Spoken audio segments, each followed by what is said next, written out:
Episode 101 Giok Jiwa.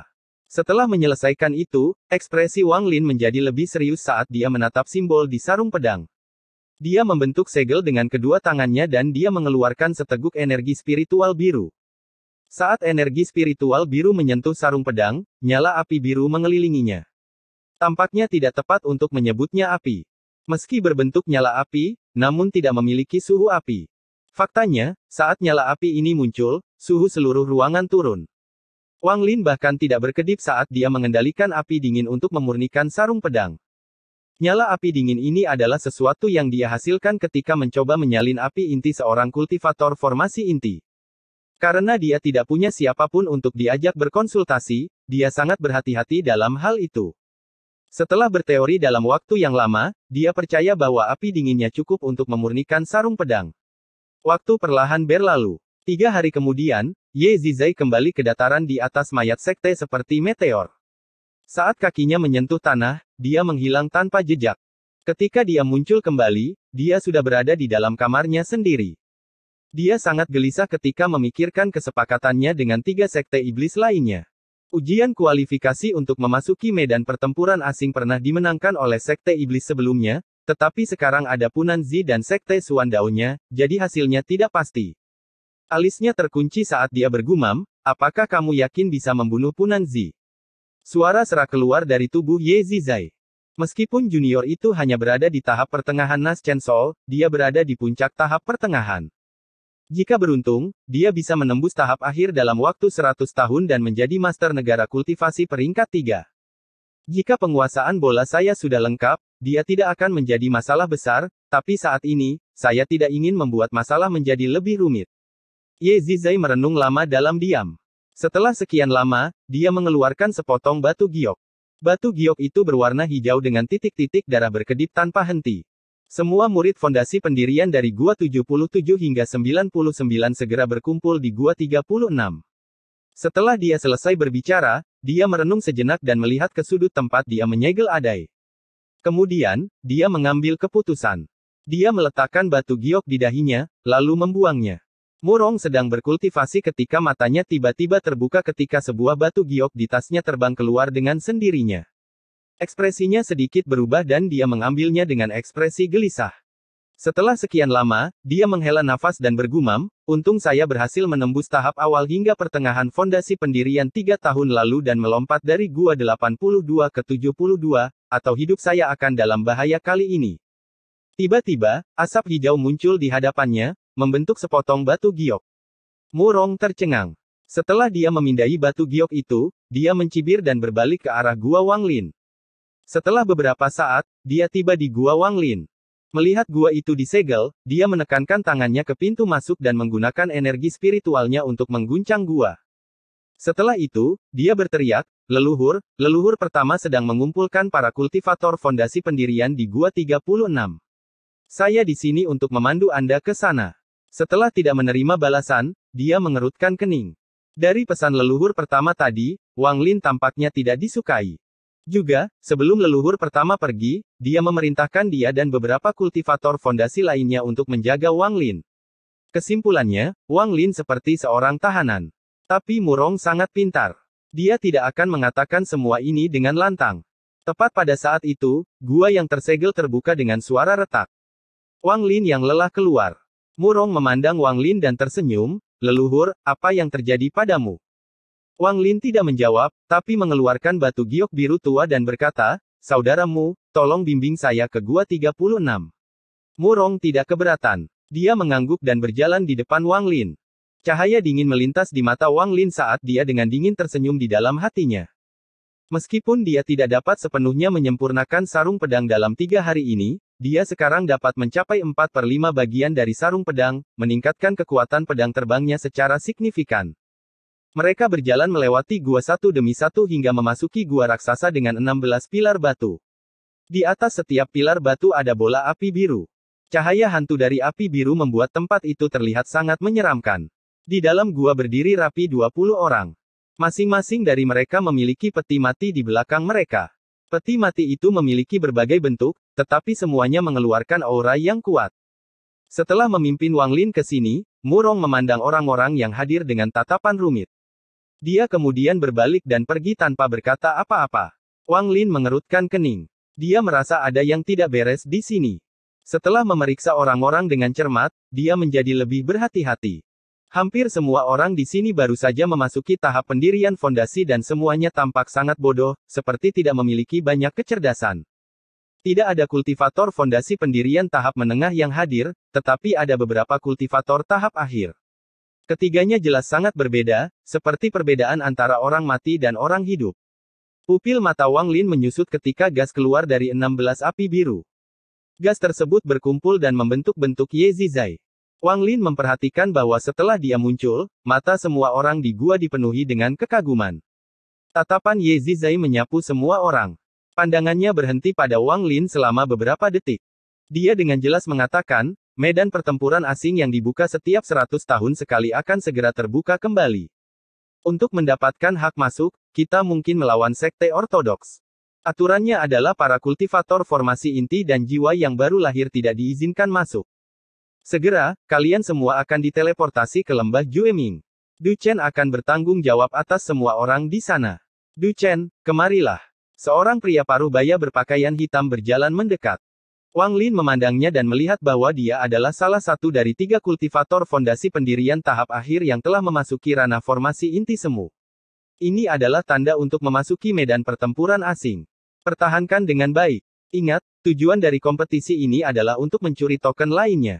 Juga, berhati-hatilah terhadap 3 sekte iblis lainnya. Siapapun yang membunuh 5 musuh akan membebaskan jiwanya, dengan itu, dia menyerahkan token itu, lalu mengeluarkan 3 potong batu giok saat tatapan dinginnya tiba-tiba mendarat di Wang Lin. Ekspresi Wang Lin normal saat dia diam-diam menatap Ye Zizai. Nada suara Ye Zizai normal saat dia dengan tenang berkata, batu giok ini berisi sepotong jiwa semua orang selain milikmu. Tanpa berkata apa-apa, Wang Lin menggigit ujung lidahnya dan mengeluarkan darah. Dia menyentuh dahinya dengan tangan kanannya dan cahaya keemasan bersinar, menyebabkan darah menjadi setetes darah emas. Teknik untuk mengekstraksi sepotong jiwanya dicatat dalam batu giok yang diberikan Ye Zizai padanya. Wang Lin menunjuk setetes darah emas. Ia melesat ke depan dan mendarat di salah satu batu giok di tangan Ye Zizai. Ye Zizai tertegun saat melihat Wang Lin. Dia tidak menyangka Wang Lin akan begitu bersedia.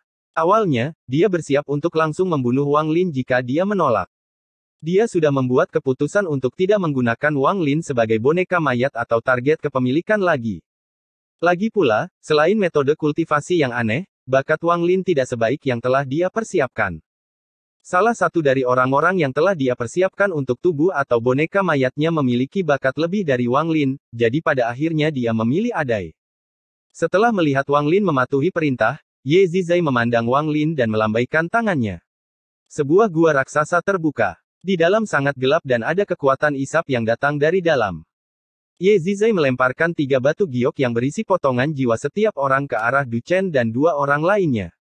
Mata Wang Lin berbinar ketika dia menyadari bahwa 2 lainnya adalah 2 kultivator fondasi pendirian tahap akhir yang tersisa. Keraguan dalam hati Wang Lin menjadi semakin kuat, namun ekspresinya tetap normal.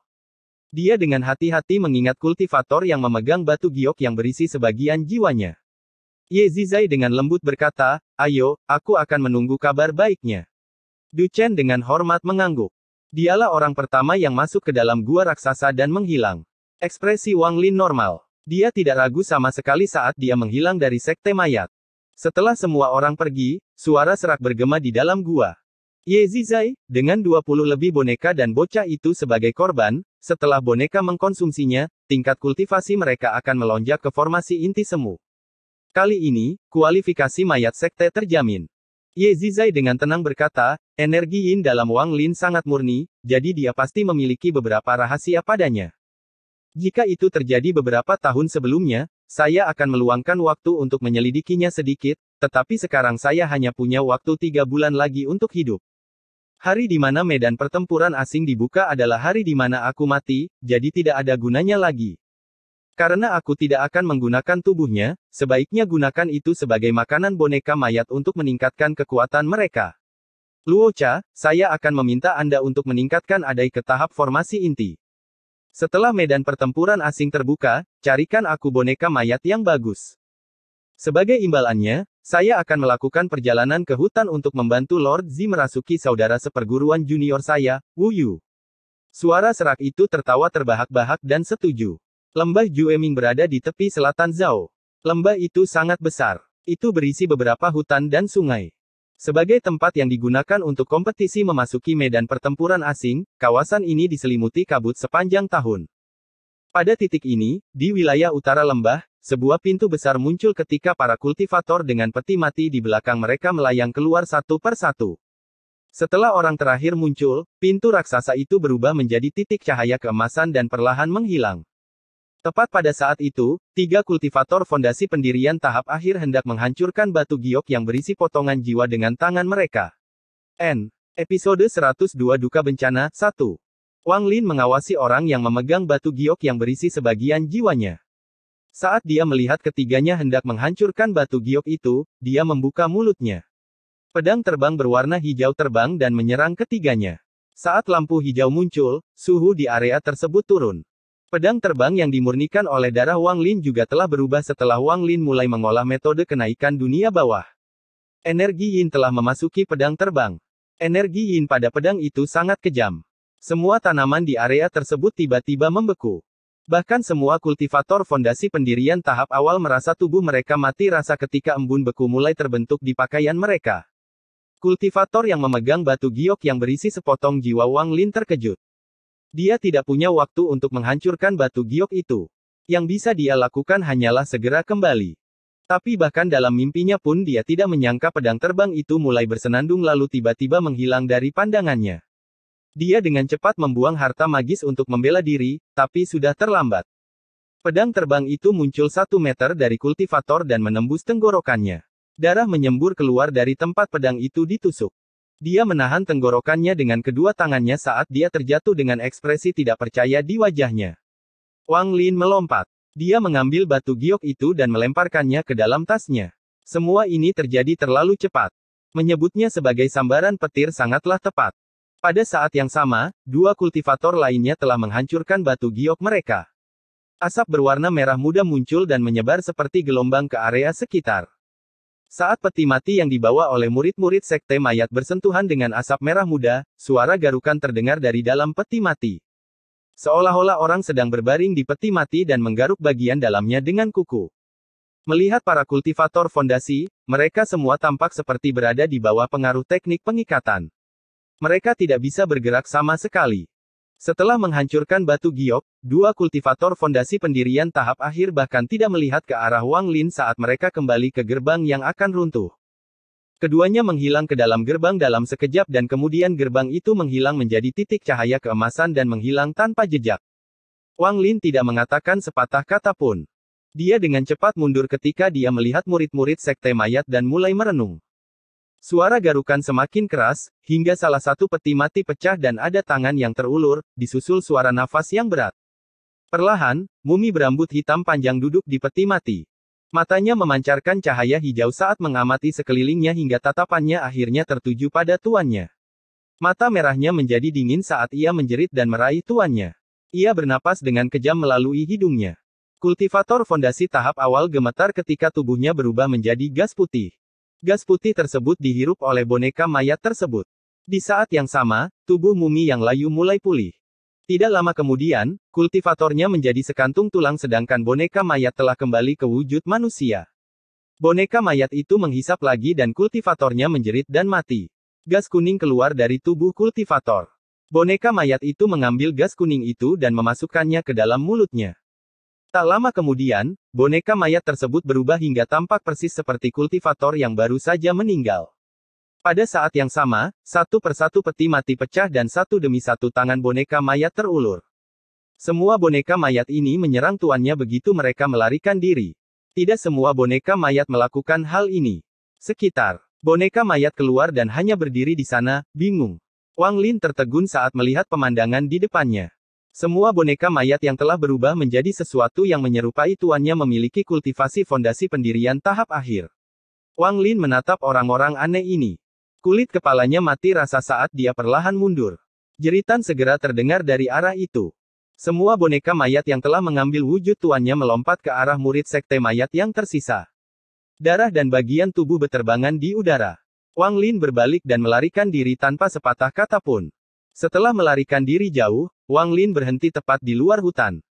Dia merasa seperti akhirnya merasakan betapa kejamnya sekte mayat. Jika dia tidak menghentikan kultivator itu untuk menghancurkan batu gioknya, dia akan menjadi makanan makhluk-makhluk itu. Wang Lin dengan dingin tertawa di dalam hatinya.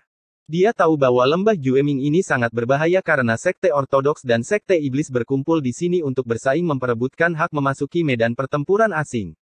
Wang Lin tidak ingin terlibat dalam hal ini, dia hanya ingin menemukan tempat yin yang ekstrim dan melakukan kultivasi pintu tertutup untuk menjadi lebih kuat. Semakin dia berhubungan dengan dunia kultivasi, semakin besar bahaya yang dia alami. Dia merasa satu langkah yang salah akan membawanya pada kematiannya. Tapi karena dia sudah memasuki dunia kultivasi, satu-satunya cara untuk mengamankan keselamatannya adalah dengan menjadi lebih kuat. Pada saat yang sama, elemen kayu yang dibutuhkan manik penentang surga juga merupakan hal penting dalam hati Wang Lin. Sambil memikirkan hal ini, Wang Lin tiba-tiba melangkah mundur. Cahaya hitam melintas di tempat Wang Lin berdiri. Diikuti dengan tawa. "Berat, kamu menghindar dengan cukup cepat." Seorang pemuda yang mengenakan pakaian mewah perlahan keluar. Setelah memeriksa Wang Lin, dia bertanya, "Sekte apa?" Wang Lin dengan dingin menjawab, "Mayat sekte." Pemuda berpakaian mewah itu terkejut. Dia bertanya, "Mayat sekte? Rumornya adalah semua murid sekte mayat membawa peti mati. Di mana milikmu?" Wang Lin menatap pemuda itu dan mengerutkan kening. Pemuda itu dengan dingin mendengus. Dia mengarahkan jarinya ke Wang Lin dan cahaya hitam muncul di tangannya saat dia berkata, "Tidak masalah apakah kamu berasal dari sekte mayat atau tidak. Tinggalkan tas peganganmu." Cahaya dingin melintas di mata Wang Lin. Dia menyebarkan akal sehatnya dan menemukan ada 3 orang lagi di hutan. Dia tidak mengatakan sepatah kata pun saat dia mundur beberapa langkah. Ketika pemuda itu melihat Wang Lin kembali, dia menunjukkan ekspresi jijik. Dia melambaikan tangannya dan menembakkan cahaya hitam ke arah dada Wang Lin, mengarah ke jantung. Wang Lin mengangkat alisnya dan melambaikan lengan bajunya saat teknik gaya tarik membentuk tangan raksasa di hadapannya. Cahaya hitam menembus beberapa inci ke dalam teknik gaya tarik sebelum menghilang. Wang Lin dengan dingin menatap pemuda itu. Dia memperhatikan dengan perasaan ilahi bahwa ketiga orang yang bersembunyi di hutan dengan cepat menuju ke sana. Dia tidak ingin membuang waktu bersama mereka, jadi dia segera mundur. Pemuda itu menjadi marah. Meskipun kedua tingkat kultivasi mereka berada pada tahap awal pendirian fondasi, ia memiliki 3 saudara laki-laki yang datang, dan salah satu dari mereka sudah berada pada tahap pertengahan pendirian fondasi. Mereka berempat tidak bergerak bersama orang lain dari sekte Tiandao. Mereka memutuskan untuk menggunakan ini sebagai kesempatan untuk mencuri dari orang lain. Harus dikatakan bahwa selama kompetisi ini, semua sekte telah membagikan banyak harta magis untuk meningkatkan kekuatan para murid fondasi pendirian. Ketika pemuda itu melihat bahwa Wang Lin hanya 1 orang, dia memiliki keinginan untuk membunuhnya, dan sekarang dia melihat Wang Lin mencoba melarikan diri, dia menamparkan tas pegangannya dan penggaris berukuran 8 inci terbang keluar. Penguasa ini sepenuhnya berwarna hijau. Saat muncul, ia mengeluarkan aroma yang kuat. Pemuda itu menarik napas dalam-dalam dan tanpa sepatah kata pun, mengarahkan penggaris itu ke depan. Penggarisnya bergetar dan jamur hitam besar tumbuh darinya. Jamur terlepas dari penggarisnya dan melayang di udara. Ekspresi pemuda itu serius ketika dia dengan cepat mengeluarkan sesuatu dari tasnya dan melemparkannya. Wang Lin melihat kilatan cahaya merah saat tawon merah terbang menuju jamur dan melahapnya hanya dengan beberapa gigitan. Tawon itu tiba-tiba menjadi beberapa kali lebih besar. Itu sebesar kepalan tangan. Ia menjerit dan menyerbu ke arah Wang Lin. Meski semua ini terdengar lambat, semuanya terjadi dalam sekejap mata. Mata Wang Lin menjadi dingin saat pedang terbang kecil berwarna hijau muncul di hadapannya dan menyerbu ke arah tawon. Tawon itu bersenandung dan menghindar ke sisi pedang terbang, tapi di saat yang sama, pedang terbang itu tiba-tiba menghilang. Pedang terbang itu muncul kembali di hadapan pemuda itu dan menembus dadanya, meninggalkan lubang berdarah di sana. Pemuda berpakaian mewah itu bahkan tidak mampu bereaksi sebelum dia meninggal. Saat pemuda itu meninggal, penguasa itu meredup dan jatuh ke tanah. Wang Lin menggunakan teknik gaya tariknya untuk segera mengambilnya, serta tas pegangan pemuda itu, dan pergi. Tawon itu berputar sekali di udara dan dengan cepat mengejar Wang Lin. Pada saat yang sama, 3 sosok keluar dari hutan. Ada 2 laki-laki dan 1 perempuan. Salah satu wajah laki-laki itu muram ketika dia melihat tubuh di tanah dan berteriak, "Kejar!" Pada saat ini, di sebuah kota kecil di perbatasan utara Zhao, muncul dua tamu tak diundang. Salah satu dari mereka sangat kurus, mengenakan jubah hitam, dan memiliki mata yang mengandung tatapan beracun. Di sisinya ada orang yang sangat mirip peri. Orang ini sangat tua dan penuh kerutan, tetapi memiliki kesan khusus pada dirinya. Aura yang dikeluarkannya sangat kontras dengan aura gelap pria kurus itu. Saat ini, dia sedang berdiri di luar kota dengan cermin kuno. Tangannya terus-menerus membentuk segel saat dia menghitung sesuatu. Pria berjubah hitam itu dipenuhi dengan niat membunuh saat dia berkata, "Rekan kultivator Qiming, apakah Anda berhasil menghitungnya?" Kultivator itu mengerutkan kening dan berkata, "Teng Huayuan, kamu tidak tahu nama atau penampilan orang itu. Bagaimana aku bisa menemukannya hanya dengan kekuatan kutukan?" Orang tua berjubah hitam itu adalah Teng Huayuan. Dia menatap pria lain dan berkata, kata demi kata, "Rekan kultivator Qiming, saya bersedia mengambil token lembah Wu Feng atas kemampuan Anda dalam memprediksi langit. Jika Anda dapat menemukan saya keluarga orang itu, maka saya akan membantu Anda dengan apapun yang Anda butuhkan, selama saya mampu." Kultivator merenung sejenak. Dia menghela nafas dan berkata, "Baiklah, saya akan mencoba yang terbaik. Tapi sesama kultivator Teng, semua balas dendam ada awalnya dan semua hutang ada penagihnya. Saya harap Anda tidak membunuh terlalu banyak." Episode 103 Duka Bencana, 2. Teng Huayuan tersenyum menakutkan saat dia melepaskan aura pembunuhan besar-besaran. Dia diam-diam berpikir, "Li Er, kakek akan membalas dendam untukmu." Memikirkan Teng Li, Teng Huayuan tidak bisa menahan perasaan sedih di hatinya. Murid generasi keempat yang paling menonjol dari keluarga Teng tiba-tiba dibunuh oleh seseorang. Setelah Teng Li meninggal, Teng Huayuan menyelidiki masalah tersebut dan mencari tahu apa yang sebenarnya terjadi. Selain Wang Lin, siapapun yang terlibat dicatat oleh Teng Huayuan. Kultivator lainnya menghela nafas dan berkata, "Rekan kultivator Teng, menurut perhitungan saya, orang itu ada di lembah Jueming. Mengapa Anda ingin menemukan keluarganya? Lupakan ini. Semua hutang mempunyai penagih. Jika tersiar kabar bahwa kamu melampiaskan amarahmu pada manusia, itu tidak akan terlihat bagus." Wajah Teng Huayuan tenggelam saat dia menatap kultivator lainnya tanpa berkata apa-apa. Kultivator itu tersenyum pahit sambil menggelengkan kepalanya. Dia memegang cermin perunggu dan membentuk segel dengan tangan kanannya. Cermin perunggu itu segera melayang ke udara dan mulai berkeliaran, seolah sedang mencari sesuatu. Namun, setelah terbang bola-balik dalam waktu yang lama, ia tidak dapat menemukan arahnya. Kultivator itu mengerutkan kening. Dia tahu ini terjadi karena petunjuknya terlalu sedikit. Dia menunjuk ke cermin dan cermin itu terbang kembali ke tangannya. Kultivator itu menggigit jarinya dan dengan cepat menggambar simbol dengan darahnya sendiri di cermin. Dia melemparkan cermin itu lagi. Kali ini, ukurannya bertambah beberapa kali lipat dari ukuran aslinya. Cerminnya sangat jernih dan ada riak di permukaannya. Cermin itu miring dan menghadap Teng Huayuan. Kultivator itu berkata dengan ekspresi serius, "Jangan kaget, rekan kultivator Teng. Cerminku perlu menyerap aura kutukan di antara kalian berdua." Jejak gas hitam keluar dari dahi Teng Huayuan dan masuk ke cermin. Riak-riak di cermin bertambah hingga bayangan sebuah rumah besar tercetak di atasnya. Mata Teng Huayuan dipenuhi dengan niat membunuh. Setelah dia selesai melihat, dia berbalik untuk melihat kultivator lainnya. Kultivator itu ragu-ragu dan menghela nafas. Dia melambaikan tangan kanannya dan cermin itu terbang ke tanah. Ukurannya segera bertambah hingga sebesar manusia. Kultivator itu memaksakan senyum dan berjalan ke cermin. Teng Huayuan tersenyum dan mengikuti di belakang. Setelah keduanya masuk, cermin itu menyusut hingga menghilang tanpa bekas. Ada sebuah kota kecil 100 km jauhnya dari tempat itu. Keluarga Wang dapat dianggap sebagai keluarga besar di wilayah ini. Dikatakan bahwa keluarga Wang memiliki generasi muda yang bergabung dengan sekte kultivasi. Berita semacam ini menyebar dengan cepat di wilayah kecil ini. Keluarga Wang dimulai sebagai keluarga tukang kayu dengan berbagai toko di kota. Dari sudut pandang orang luar, keluarga Wang adalah keluarga terbesar di wilayah tersebut. Di seluruh kota, bangunan termewah pastilah rumah utama keluarga Wang. Pada hari ini, matahari di langit bagaikan tungku raksasa yang membakar bumi. Seorang penjaga keluarga Wang sedang bersandar pada pilar, mengipasi dirinya sendiri untuk menghilangkan panas. Jubah katunnya sudah basah kuyup di area dada dan punggung. Cuaca sialan ini sangat panas. Bagaimana kita bisa hidup dalam keadaan ini? Penjaga itu membuka jubahnya dan mengipasi lebih keras. Pada saat itu, pintu bangunan samping terbuka dan seorang gadis pelayan keluar membawa mangkuk. Dia berjalan melewati rumah utama sampai dia tiba di pintu. Dia tertawa dan berkata, "Saudaraku, minumlah sup plum asam ini untuk meredakan panasnya." Penjaga itu berbalik dan melihat gadis itu. Dia tiba-tiba tersenyum dan menerima mangkuk itu.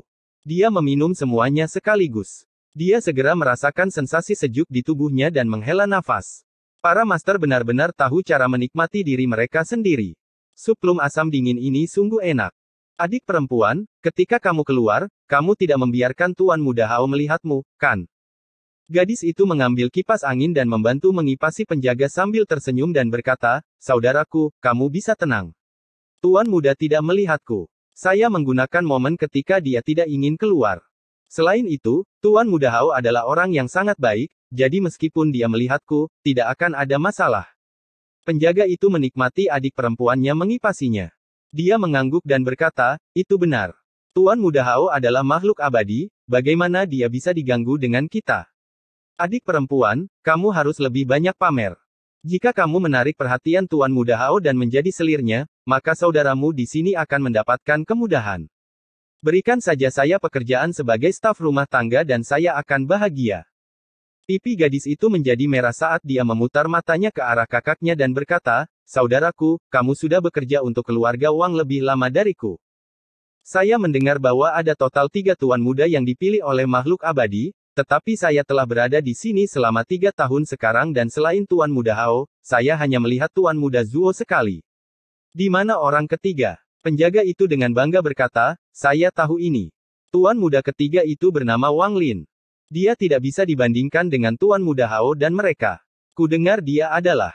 Saat dia berbicara, dia tiba-tiba menutup mulutnya dan menatap ke langit. Dia melihat cahaya berwarna pelangi dengan cepat terbang ke arah mereka dan mendarat di tanah dalam sekejap mata, memperlihatkan seorang pemuda berpakaian hitam. Kulit pemuda ini sehalus batu giok dan wajahnya sangat tampan. Dia memiliki pedang di punggungnya. Namun jika dilihat lebih dekat, mereka akan melihat bahwa ini bukan lagi masa muda. Ada garis-garis di dekat sudut matanya. Arogansi masa mudanya sudah tidak ada lagi. Sebaliknya, ada kesan usia muda. Tuan Muda Zuo. Penjaga itu tergagap dan segera membungkuk. Gadis itu terkejut dengan cara tuan muda itu mendarat. Dia dengan cepat menyembunyikan dirinya di belakang kakaknya. Orang ini adalah Wang Zuo. Dia mengerutkan kening saat dia melihat ke arah penjaga dan berkata, "Namamu Wang Tao, kan?" Penjaga itu tidak mengira Wang Zuo akan mengingat namanya. Semangatnya langsung bangkit. Dia menjawab, "Guru, saya Wang Tao." Wang Zuo ragu-ragu sejenak dan perlahan berkata, "Wang Tao, siapa yang memberitahumu tentang Wang Lin? Apa yang mereka katakan?" Hati Wang Tao bergetar saat dia berkata, "Itu pengurus rumah tanggalah yang mengatakannya. Mereka bilang dia terlalu malu untuk kembali ke rumah dan dia adalah sampah yang mencoba bertarung denganmu demi hak menjadi abadi." Wang Zuo merenung dalam diam. Setelah sekian lama, dia menghela nafas. Dia bergumam pada dirinya sendiri dan juga pada Wang Tao. "Sampah. Dibandingkan dengan dia, aku khawatir akulah sampah yang sebenarnya." Wang Tao terkejut. Dia mendengar kata-kata Wang Zuo dan menjadi sangat bingung. Tepat pada saat itu, seorang pemuda keluar dari rumah. Pemuda ini sangat kokoh dan tampan. Dia berdiri di sana, memandang Wang Zuo, dan dengan jelas berkata, "Wang Zuo, sudah lama tidak bertemu." Wang Zuo tersenyum pahit dan berkata, "Wang Hao, kita tidak bertemu satu sama lain selama 3 tahun. Kamu telah banyak berubah." Wajah Wang Hao dipenuhi dengan kesedihan. Mereka berdua terdiam. Penjaga Wang Tao dan adik perempuannya berdiri di samping, tidak berani bernapas. Dia tahu bahwa keduanya adalah orang jenius dari keluarga Wang, jauh di atas mereka berdua. Wang Hao berbisik, "Ada berita tentang Wang Lin." Wang Zuo mengungkapkan ekspresi yang rumit dan berkata, "Setelah dia meninggalkan sekte Heng Yue, belum ada kabar." Wang Hao menghela nafas dan bertanya, "Apa tingkat kultivasi Anda saat ini? Dengan bakatmu, kamu seharusnya menarik perhatian banyak tetua di sekte Suandao." Wang Zuo dengan getir berkata, "Sulit untuk berkembang. Saya berada di lapisan kondensasi Qi ke-11 dan itu hanya karena saya berhasil memenangkan kompetisi tahun lalu karena keberuntungan dan diizinkan memasuki gunung belakang. Saya ingin tahu pada tingkat kultivasi apa dia saat ini. Dia setidaknya sudah berada di lapisan ke-15. Wang Hao merenung sejenak dan menertawakan dirinya sendiri. Saya hanya di lapisan ke-7. Baru beberapa tahun berlalu dan kesenjangan sudah semakin lebar. Wang Tao terkejut. Meskipun dia tidak tahu apa itu kondensasi Qi atau pendirian fondasi, dari pembicaraan kedua tuan muda itu, dia mengerti bahwa Wang Lin ini bukanlah sampah seperti yang dibuat oleh pengurus rumah tangga. Saat itu juga, langit tiba-tiba menjadi gelap dan panas di udara tiba-tiba menghilang. Sebuah cermin besar diam-diam muncul di langit. Riak muncul di permukaan cermin saat dua orang keluar. Salah satunya memiliki aura yang sangat abadi dan yang lainnya ditutupi aura jahat. Tekanan besar turun dari langit. Ekspresi Wang Zuo dan Wang Hao sangat berubah. Mereka bahkan tidak berani bernapas. Wang Zuo dengan cepat menggenggam tangannya dan berkata, "Junior adalah Wang Zuo dari Sekte Suandao." Salam, keduanya senior. Makhluk abadi yang seperti peri terkejut dan bertanya, "Sekte Suandao? Apakah kamu punya bukti?" Jantung Wang Zuo berdetak kencang. Dia merasa sesuatu yang buruk akan terjadi saat dia dengan cepat mengeluarkan giok identitasnya. Kultivator mengambil batu giok itu dan melihatnya. Lalu dia memandang Wang Hao dan bertanya, "Kamu juga?" Wang Hao pintar. Dia mengangguk tanpa ragu-ragu. Teng Huayuan mendengus sambil melambaikan tangannya. Dengan dua poni, kepala penjaga dan adik perempuannya meledak. Darah menyembur kemana-mana. Dua awan gas kuning melayang dari tubuh tersebut. Teng Huayuan mengeluarkan sebuah bendera dan mengumpulkan dua awan gas. Tak lama kemudian, dua wajah penuh rasa sakit muncul di bendera. Itu adalah penjaga dan saudara perempuannya. Teng Huayuan dengan muram berkata, "Hari ini, tidak ada seorang pun yang dibiarkan hidup." Dia melangkah melewati Wang Zuo dan Wang Hao ke rumah utama. Adapun Wang Lin, dia dengan cepat bergerak melalui lembah Jueming. Di belakangnya ada dua kultivator laki-laki dan satu kultivator perempuan. Mereka dipenuhi dengan niat membunuh saat mengejarnya. Saat dia berlari, jantungnya tiba-tiba terasa sakit, seolah-olah ada pasak yang tertancap di jantungnya. Rasa sakit ini bukan karena cedera apapun, tapi perasaan di hatinya. Rasa panik dan frustasi yang tidak diketahui muncul di hatinya. Episode 104 Duka Bencana Final. Wang Lin belum pernah merasakan hal seperti ini sebelumnya. Ini adalah rasa sakit yang membuatnya ingin merobek hatinya sendiri. Seolah-olah seluruh darah di tubuhnya langsung tersedot keluar. Gelombang pusing menerpa kepalanya. Wang Lin menahan rasa sakit yang tak terduga ini saat dia berlari cepat. Dia berbalik dan melihat ketiganya masih mengejarnya. Matanya menjadi dingin saat dia mengubah arahnya ke area berkumpulnya mayat sekte. 4 berkas cahaya dengan cepat terbang melintasi lembah Jueming. Satu-satunya pikiran di benak Wang Hao dan Wang Zuo adalah kepanikan dan ketidakberdayaan. Mereka bahkan tidak berani bergerak ketika menyaksikan Wang Tao dan saudara perempuannya meninggal sebelum mereka. Kultivator yang mirip peri menunjukkan ekspresi kompleks di wajahnya. Dia menghela nafas dan berbalik sehingga dia harus melihat mereka lagi. Teng Huayuan tersenyum saat dia masuk ke dalam rumah. Dia menutup tangannya. Ketika dia membukanya kembali, lingkaran cahaya ungu muncul, mencegah orang untuk pergi. Kemudian dia mengambil satu langkah dan memasuki salah satu rumah samping. Disinilah para pelayan tinggal. Gelombang jeritan menyedihkan datang dari dalam rumah dan aliran gas kuning dikumpulkan oleh bendera. 7 atau 8 wajah pelayan keluarga Wang yang tampak menyakitkan muncul di bendera. Teng Huayuan tidak berhenti saat dia berjalan ke rumah berikutnya dan lebih banyak teriakan menyusul. Tubuh Wang Hao gemetar. Dia ingin melawan, tapi tidak bisa mengucapkan sepatah kata pun. Segera, semua pelayan keluarga Wang telah berubah menjadi hantu dan wajah Teng Huayuan menjadi sangat serius. Anggota keluarga Wang yang lain diperingatkan oleh jeritan tersebut dan mencoba melarikan diri, tetapi mereka terkejut, mereka menemukan cahaya ungu menghalangi mereka untuk pergi. Mereka hanya bisa mendengar jeritan menyedihkan yang datang dari luar. Ketakutan seperti ini menyebabkan seluruh keluarga Wang menjadi gelisah. Teng Huayuan bergumam pada dirinya sendiri, "Li Er, orang itu membunuhmu, jadi aku akan membunuh seluruh keluarganya untuk membalas dendam padamu." Dengan itu, dia melangkah ke ruangan lain. Tubuh Wang Hao bergetar seolah ada kekuatan yang keluar dari dalam dirinya. Dia mengambil beberapa langkah ke depan dan berteriak dengan keras, "Tidak!" Teng Huayuan berbalik dan mencibir. Dia melambaikan tangannya dan rumah itu berubah menjadi debu tanpa suara, memperlihatkan seorang pria dan wanita yang wajahnya dipenuhi ketakutan. Pria dan wanita ini adalah paman dan bibi ketiga Wang Lin, yang juga merupakan orang tua Wang Hao. Tangan kanan Teng Huayuan mengulurkan tangan dan ayah Wang Hao melayang ke udara dengan tangan melingkari lehernya. Wajahnya segera menjadi merah dan dia membuka mulutnya, memperlihatkan ekspresi penderitaan.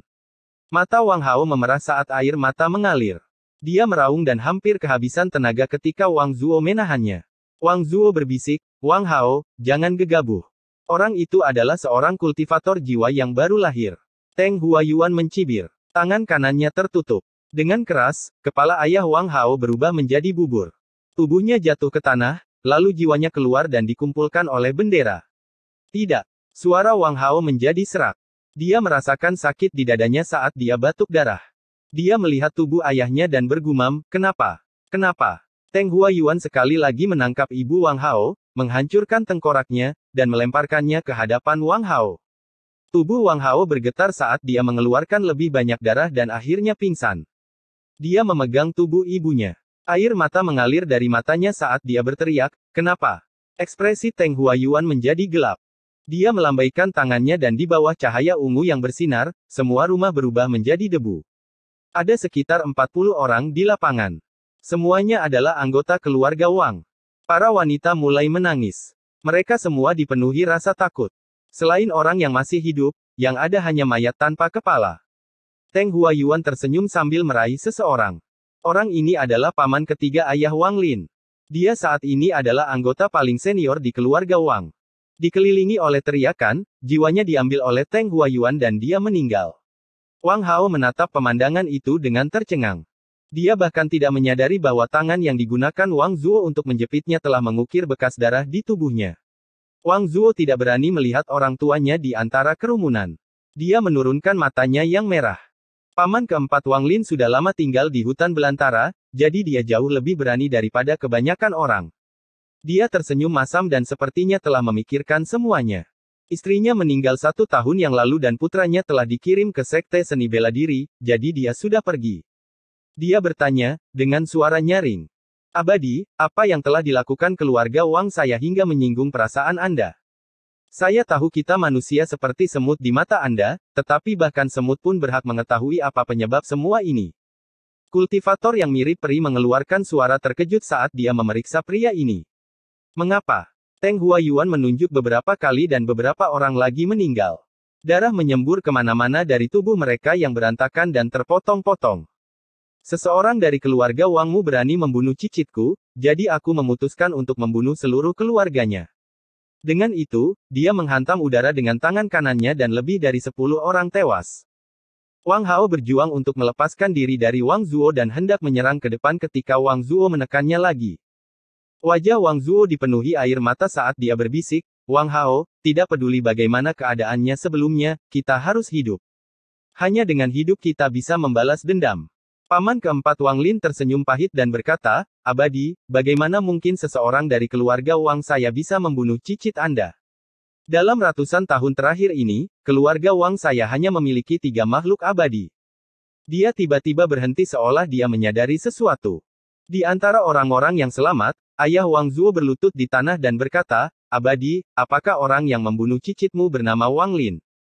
Cahaya dingin melintas di mata Teng Huayuan saat dia diam-diam berpikir, "Wang Lin." Jadi dia dipanggil Wang Lin. Dia memandang ayah Wang Zuo, mengulurkan tangan, dan memegang ayah Wang Zuo di hadapannya. Dia menatap mata ayah Wang Zuo dan berkata, kata demi kata, "Ceritakan semuanya tentang Wang Lin ini." Ayah Wang Zuo dengan cepat memberitahu Teng Huayuan segala sesuatu tentang Wang Lin, termasuk tempat tinggal orang tuanya. Dia dengan kejam berpikir dalam benaknya, "Matilah kalian semua, mati. Bahkan jika orang ini tidak dibunuh olehmu, keluarga Wang sudah mati, jadi orang tuamu juga harus mati." Setelah Teng Huayuan selesai mendengarkan, dia tertawa. Dia kemudian menutup tangannya.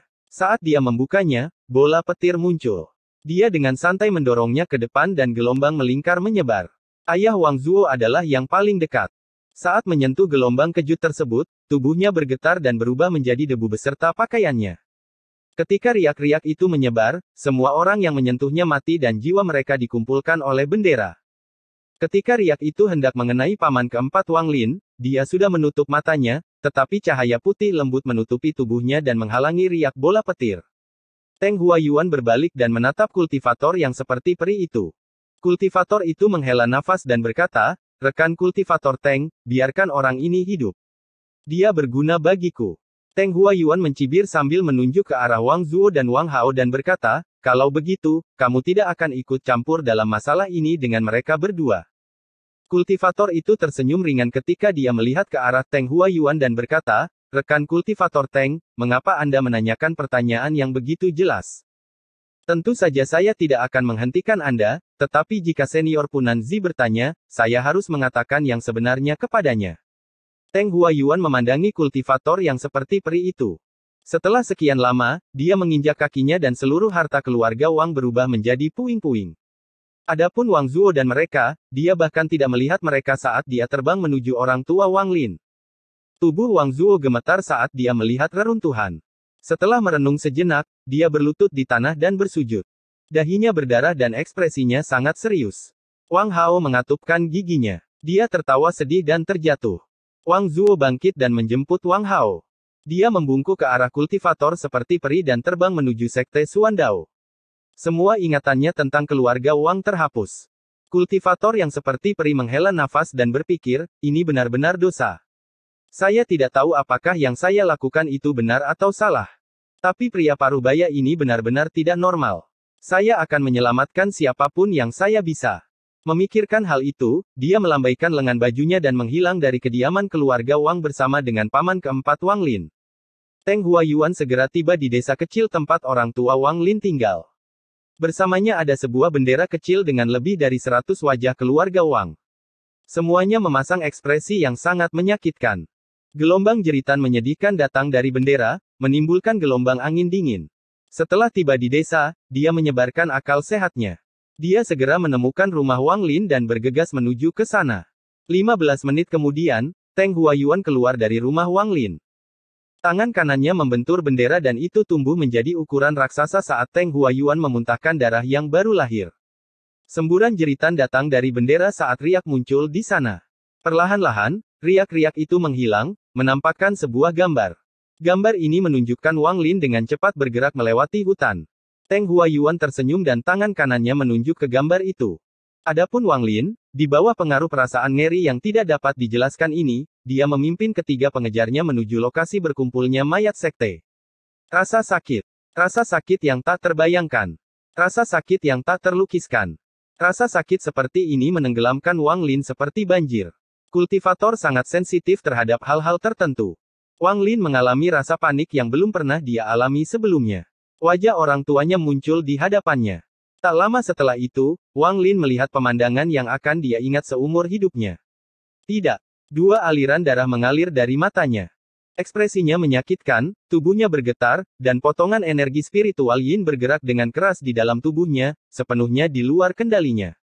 Setiap tanaman dalam radius 10 meter darinya membeku. Aura yang membekukan ini semakin kuat. Pada saat inilah, Ji, di dalam Wang Lin tanpa henti naik, mencapai alam Ji. Episode 105 Alam Ji dari era masa lalu. Di zaman kuno, Ji, Dao, dan Si adalah tiga alam energi spiritual yang sulit dipahami. Dari segi kemisteriusan, alam Ji tidak bisa menandingi alam Dao. Dalam hal ketidakpastian, alam Ji tidak dapat menandingi alam Si, tetapi jika pernah ada seorang kultivator alam Ji di zaman kuno, itu adalah bencana.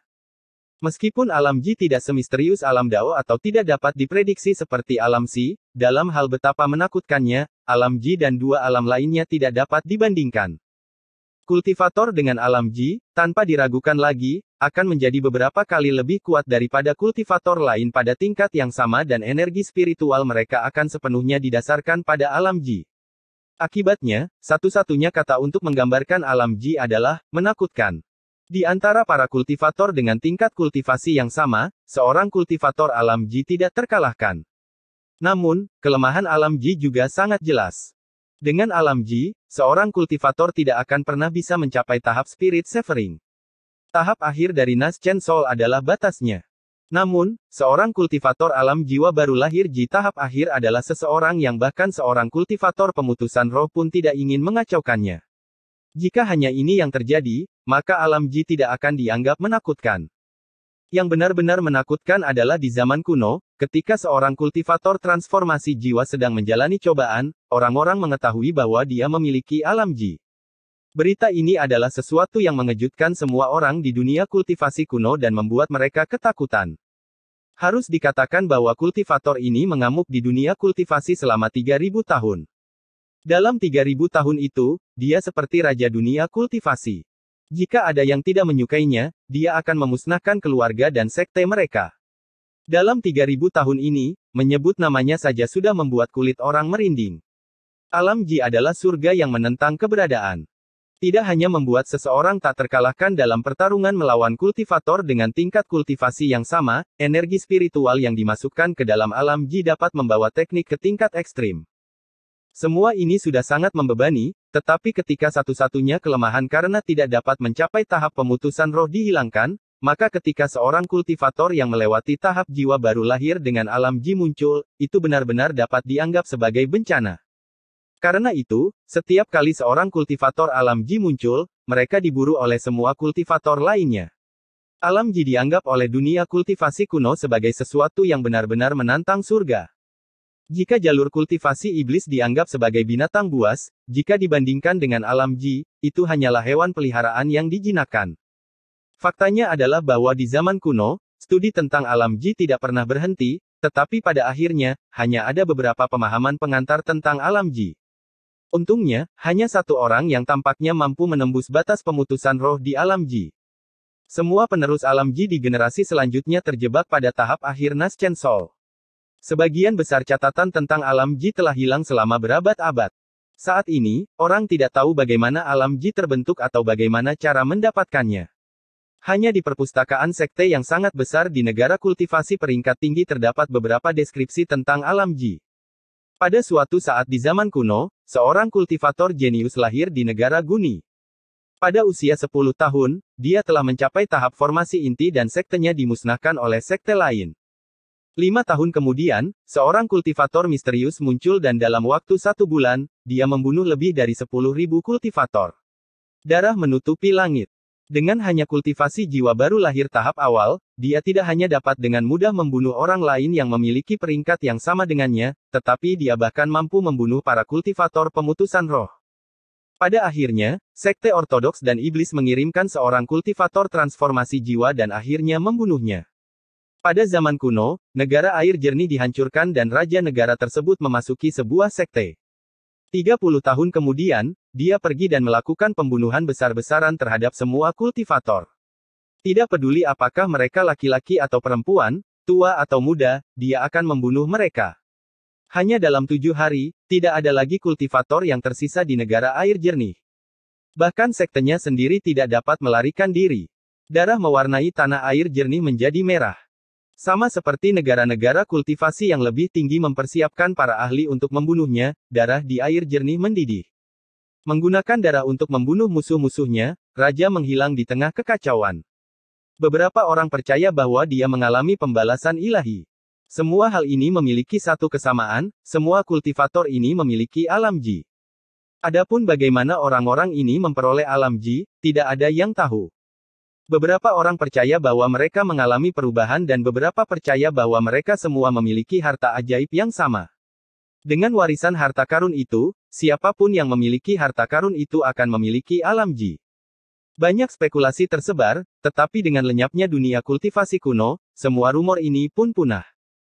Tidak ada yang tahu bahwa pada saat ini, di negara kultivasi Zhao peringkat 3, sebuah negara yang tidak diperhatikan oleh siapapun, di sebuah tempat kecil bernama Lembah Jueming, seorang kultivator bernama Wang Lin sedang berjalan menuju alam Ji yang sebenarnya.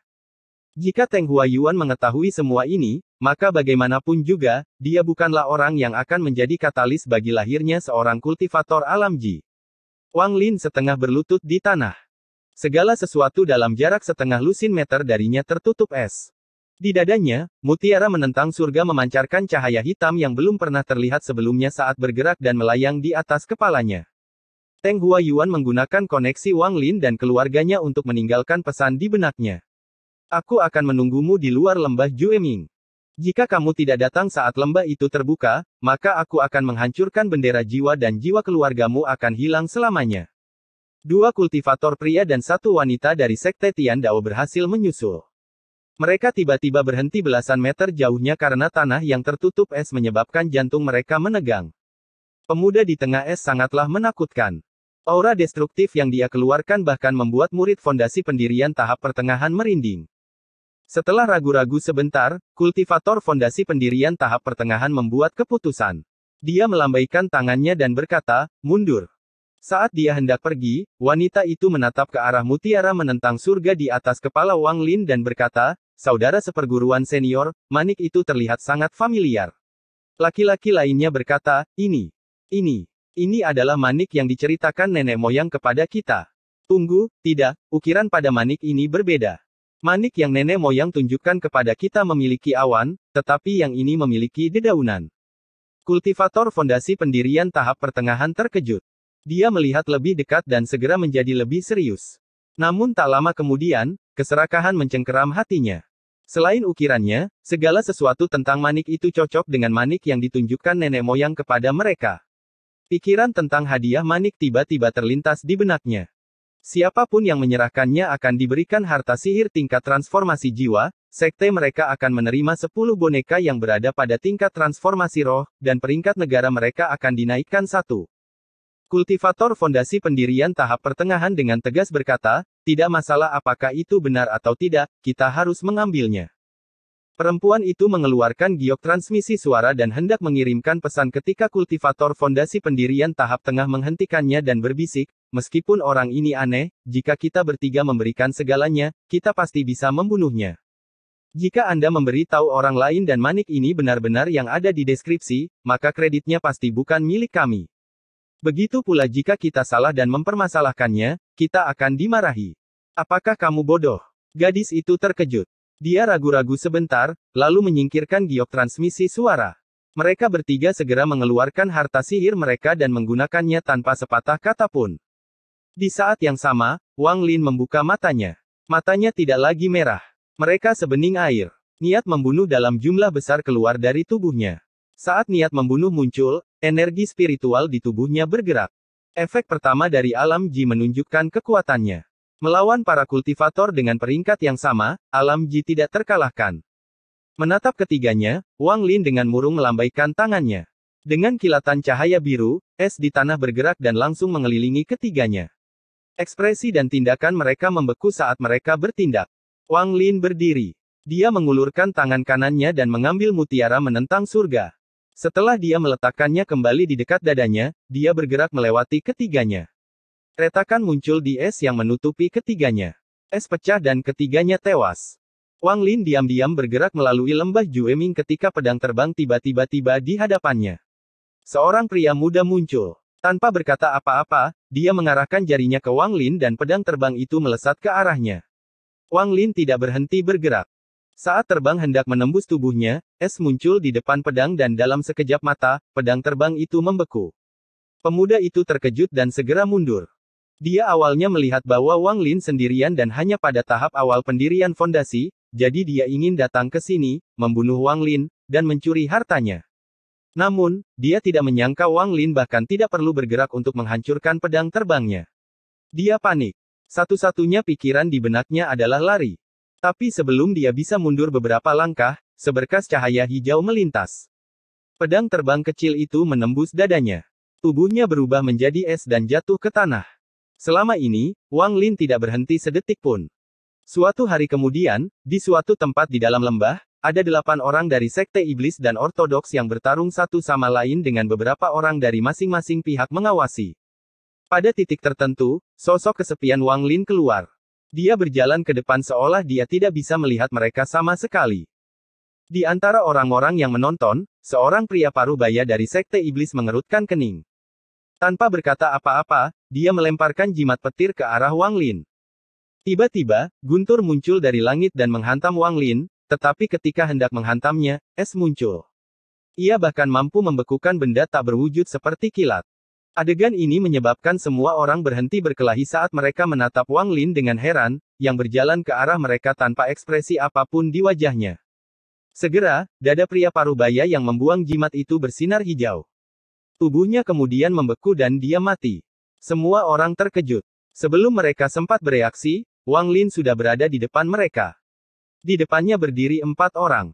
Sebelum mereka dapat berbicara, mereka melihat cahaya biru dan mereka membeku, mengikuti jejak pria paruh baya itu. Pada saat itu, semua orang mundur ke samping ketika seorang murid berjubah putih menggenggam tangannya dan berkata, dari sekte mana rekan kultivator itu berasal? Saya murid Yuan Tian Sekte, Zhou Kuan. Wang Lin mengabaikannya dan terus berjalan ke depan. Perlahan-lahan, semua orang menyingkir. Saat Wang Lin berjalan keluar 100 meter dari kerumunan, seorang murid muda Sekte Iblis menatap Wang Lin dan mencibir di dalam hatinya. Kamu membunuh kakak seperguruan seniorku. Aku akan mengingatmu. Wang Lin tiba-tiba berhenti. Dia merasakan niat membunuh yang kuat datang dari belakangnya. Dia berbalik dan dengan dingin menatap murid Sekte Iblis itu. Di bawah tatapan Wang Lin, murid itu merasakan seluruh tubuhnya, luar dan dalam, menjadi sedingin es. Dia dengan cepat menundukkan kepalanya, tidak berani menatap Wang Lin. Setiap kultivator yang melihat mata itu menghirup udara dingin. Mata itu benar-benar mati dan dipenuhi niat membunuh. Siapapun yang melihat mata itu merasakan seluruh tubuhnya menjadi dingin. Setelah menatap kultivator sebentar, Wang Lin berbalik dan terus berjalan ke depan. Kilatan cahaya hijau muncul di dada murid itu. Dia batuk darah dan jatuh ke tanah. Tubuhnya langsung membeku. Bahkan darah yang dibatukkannya berubah menjadi es sebelum menyentuh tanah. Tidak ada yang berani menarik napas dalam-dalam setelah Wang Lin pergi. Tidak ada yang mau berkelahi lagi, jadi mereka semua berpencar. Sama seperti ini, Wang Lin melakukan perjalanan melalui lembah Jueming. Jika ada yang menyinggung perasaannya, dia akan membekukannya dengan lambaian tangannya. Bahkan para kultivator fondasi pendirian tahap akhir pun tidak bisa menolaknya. Setelah membunuh beberapa orang, mereka semua lari. Dalam waktu 3 hari, jumlah kultivator yang mati di tangan Wang Lin tidak terhitung jumlahnya. Episode 106 pangkat. Selain keadaan khusus tertentu, hanya ada satu cara bagi negara-negara di bawah peringkat 5 untuk naik peringkat. Peningkatan kultivasi seseorang dari formasi inti, jiwa yang baru lahir, pemutusan roh, dan transformasi jiwa akan menaikkan peringkat suatu negara. Jika seseorang di negara kultivasi peringkat 1 mencapai tahap formasi inti maka negara tersebut secara otomatis akan diangkat menjadi negara kultivasi peringkat 2. Jika mereka memiliki seorang kultivator jiwa yang baru lahir maka negara tersebut akan dinaikkan ke negara kultivator peringkat 3. Setelah ini, ketika seseorang mencapai tahap pemutusan roh, negara tersebut dinaikkan ke negara kultivasi peringkat 4. Dengan transformasi jiwa, negara kultivasi peringkat 5. Naik rank memerlukan keberuntungan yang besar. Semakin tinggi, semakin sulit untuk naik peringkat. Peringkat 2 dan 3 mungkin membutuhkan waktu ribuan tahun. Sedangkan untuk peringkat 3 hingga 4 dan 5 hingga 6, puluhan ribu tahun terkadang tidak cukup. Meski prosesnya sulit, itu satu-satunya cara. Seiring berjalannya waktu, akan ada orang-orang yang cukup berbakat, cukup beruntung bisa bertemu, atau menerima bantuan dari orang lain. Seseorang yang memenuhi persyaratan yang dibutuhkan negaranya untuk naik peringkat pada akhirnya akan muncul. Orang-orang ini tidak diragukan lagi akan menjadi pemimpin di negara kultivasi mereka. Setelah negara kultivasi mencapai peringkat 4, mereka berhak berpartisipasi dalam medan pertempuran asing. Namun, dari segi kekuatan, negara kultivasi peringkat 4 tidak bisa dibandingkan dengan negara kultivasi peringkat 5 sama sekali.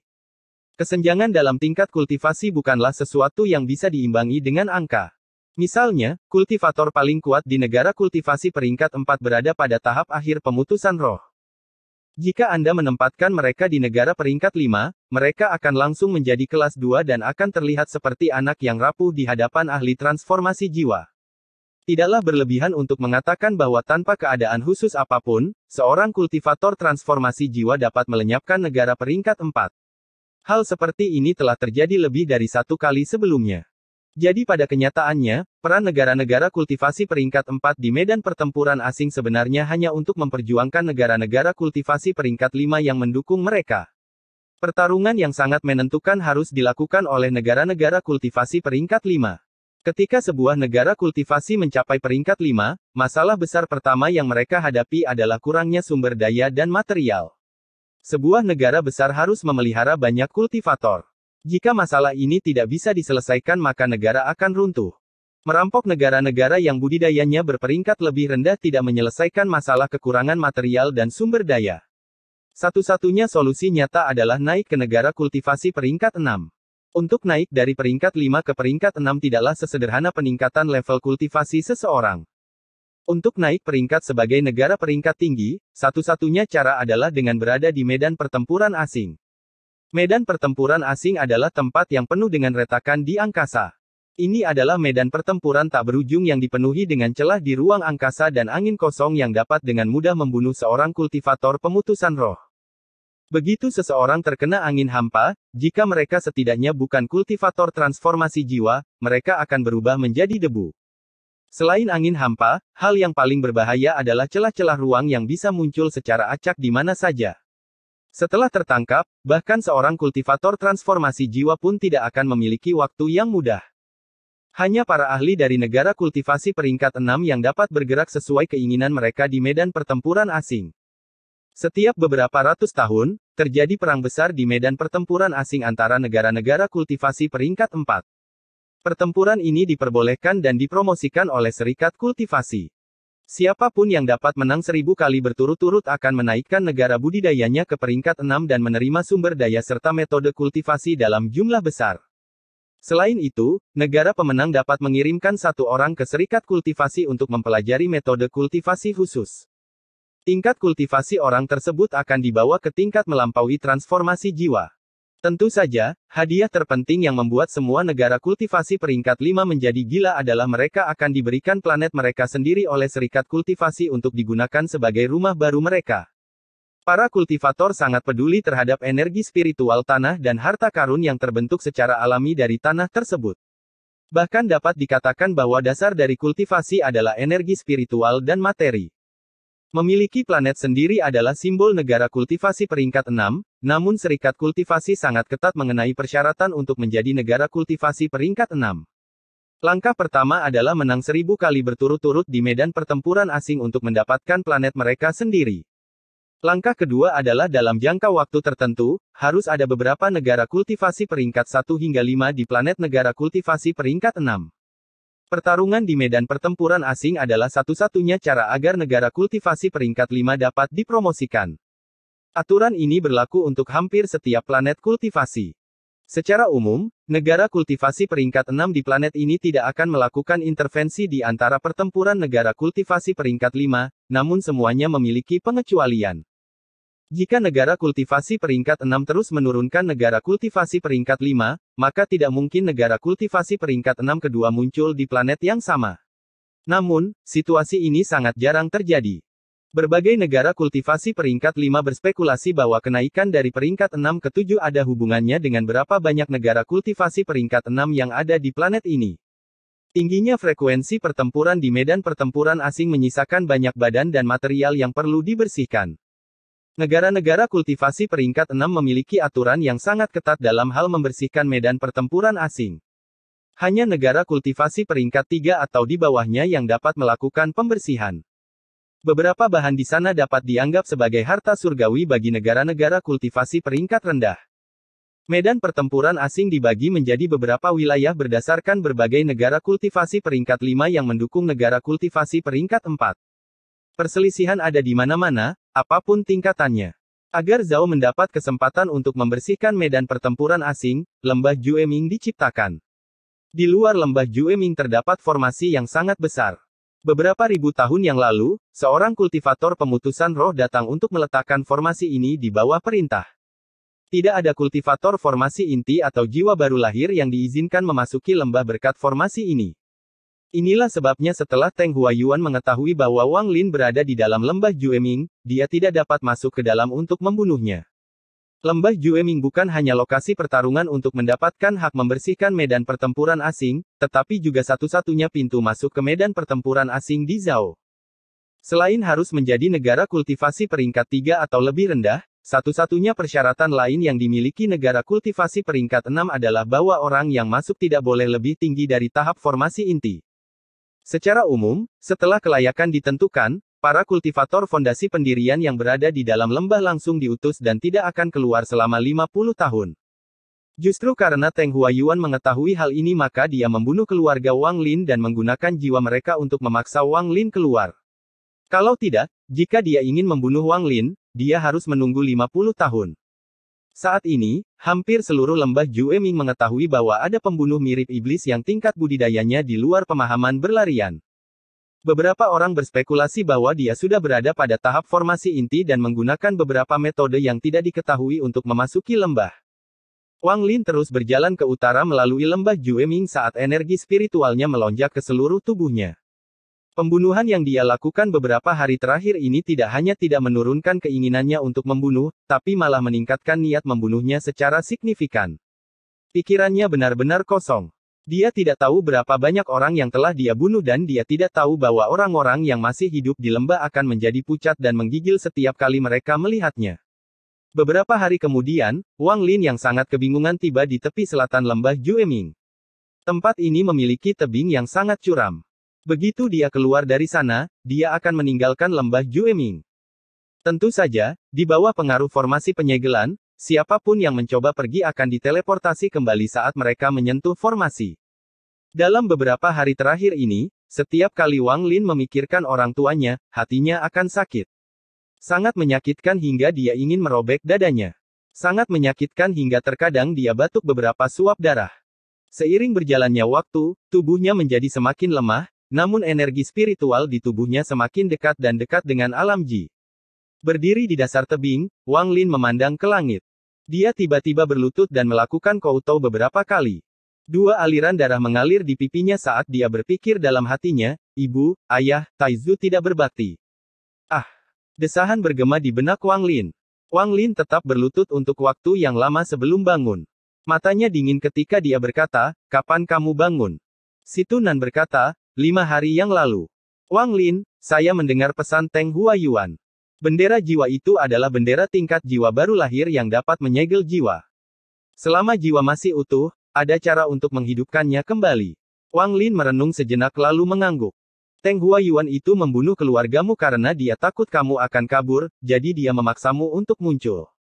Wang Lin, aku tidak punya banyak esensi yang tersisa, hanya cukup bagimu untuk berteleportasi 3 kali lagi. Anda harus menggunakannya dengan bijak. Saya akan terus tidur, tapi saya sarankan Anda pergi ke medan pertempuran asing. Sesampainya di sana, pemulihan saya akan jauh lebih cepat.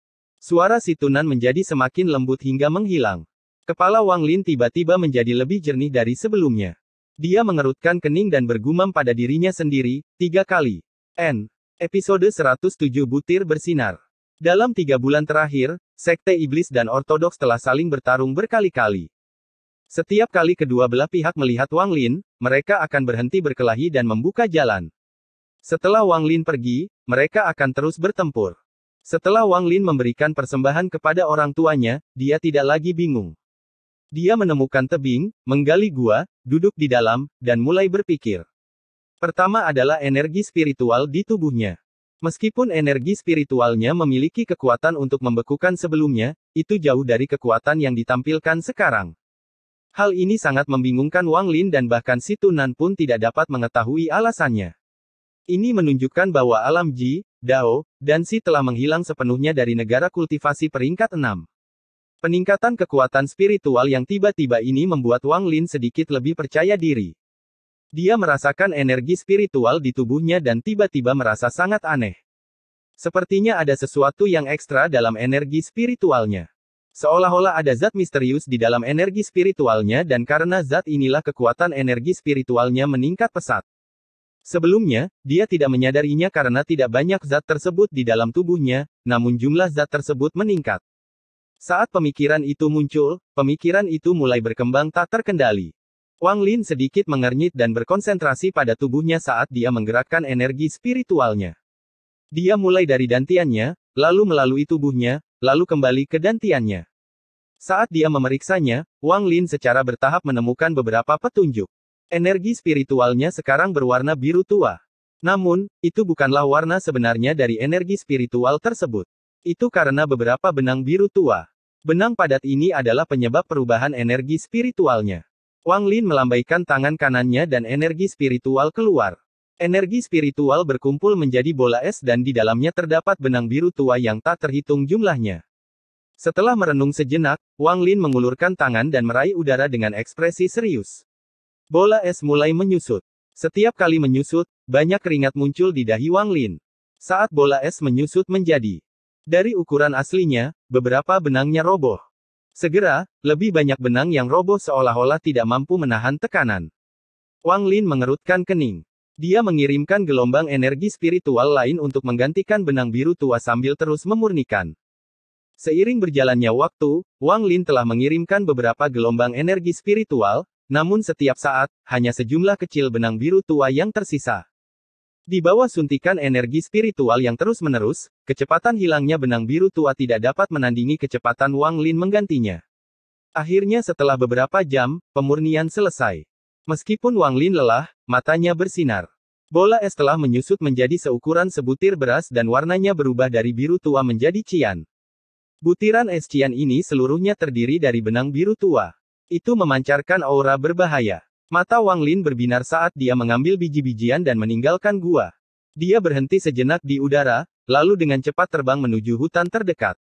Berdiri di luar hutan, dia melambaikan tangannya dan biji-bijian itu mengenai pohon di dekatnya. Pada saat yang sama, ada cahaya samar cian dan pohon itu berubah menjadi es. Riak biru tua muncul. Ekspresi Wang Lin tiba-tiba berubah dan dia mundur. Hampir dalam sekejap mata, segala sesuatu dalam radius 300 meter berubah menjadi dunia biru.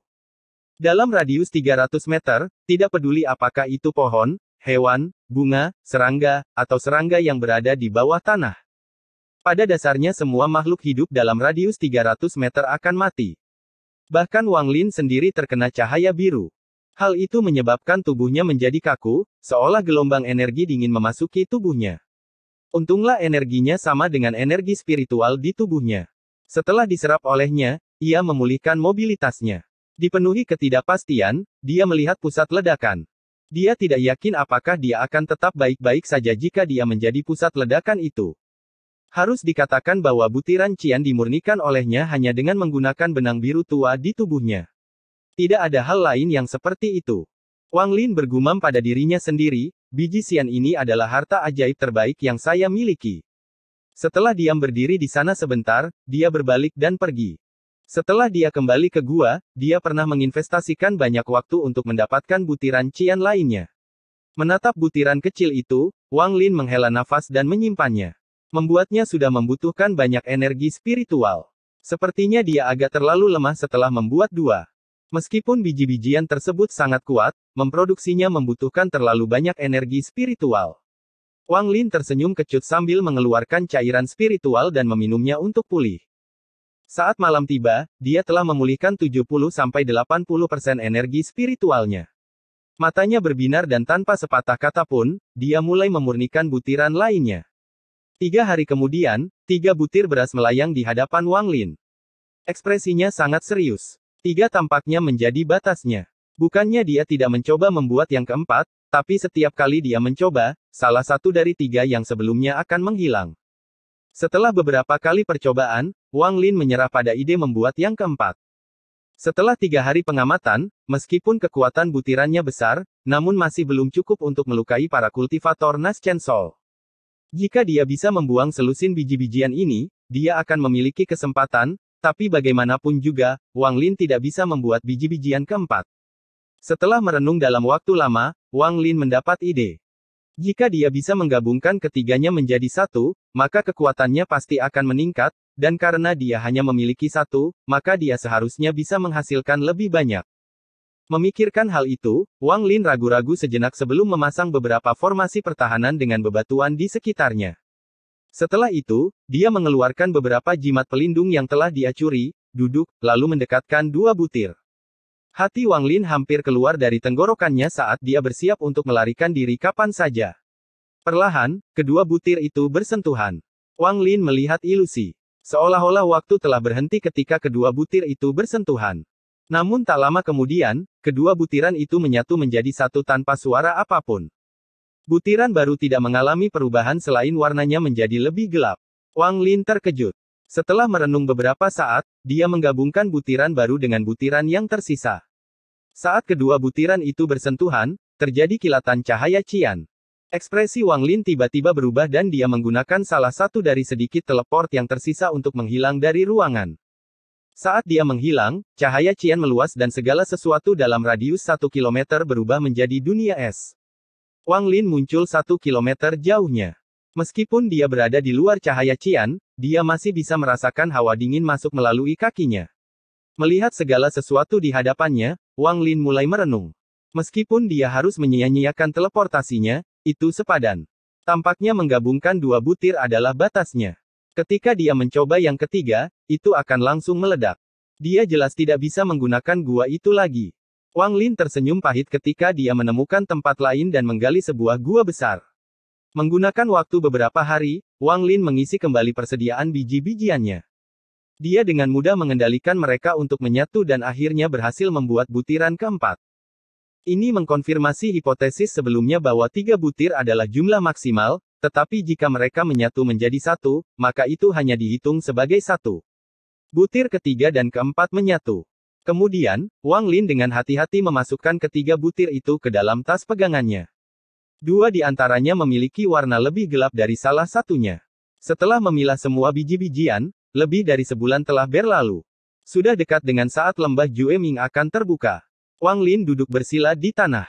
Setelah berkultivasi beberapa saat, dia membuka matanya dan mengeluarkan lampu hijau. Pedang hijau kecil itu bersenandung saat berputar di sekitar Wang Lin, seolah-olah ia memiliki kecerdasan. Wang Lin mengangkat tangannya dan pedang itu mendarat di telapak tangannya. Dia menyentuh pedangnya dan merasakan dinginnya pedang itu yang menusuk tulang. Pedang hijau kecil itu adalah darah yang dimurnikannya, jadi ketika energi spiritualnya berubah, itu menyebabkan pedang terbang itu juga mendapatkan atribut Ji. Saat dia hendak menggunakan energi spiritualnya yang telah diubah untuk memurnikan pedangnya, dia tiba-tiba berhenti. Dia segera menyadari lebih dari 100 lampu pedang terbang ke arahnya. Sepertinya mereka semua mengejar satu orang. Wajah Wang Lin menjadi sedingin es saat dia bergumam, itu orangnya. Episode 108 Teman Lama. Saat dia berjalan keluar gua, Wang Lin dengan dingin melihat sekeliling dan melihat sekitar 100 orang dibagi menjadi 5 kelompok. Mereka mengelilingi seorang pria muda. Seorang pria paruh baya keluar dari kerumunan orang. Dia menggenggam tangannya dan berkata, "Adik laki-laki Lisan, Sekte Suandao Anda sudah memiliki tanda. Mengapa Anda membutuhkan begitu banyak? Jika kamu menyerahkannya, kami tidak akan merepotkanmu lagi." Di antara murid-murid lembah Wu Feng, seorang murid mendengus dan berkata, "Lisan, serahkan tokennya atau kamu pasti akan mati." Orang yang mereka kepung adalah Lisan, seseorang yang ditemui Wang Lin di Sekte Heng Yue. Dia di sini untuk mewakili Sekte Suandao dan merupakan satu-satunya murid kondensasi Qi dari Sekte Suandao. Lembah Jueming hanya memiliki batas atas dan bukan batas bawah siapa yang boleh masuk, jadi bahkan murid kondensasi Qi pun diizinkan masuk. Kebanyakan sekte tidak akan mengirimkan murid kondensasi Qi. Lisan bisa datang karena dia pandai membuat pil ajaib palsu dan dia ahli dalam serangan diam-diam. Dengan kemampuannya tersebut, Punan Zi melanggar aturan dan membiarkannya pergi. Punan Zi juga memberinya harta ajaib yang membuat orang tidak bisa mendeteksinya.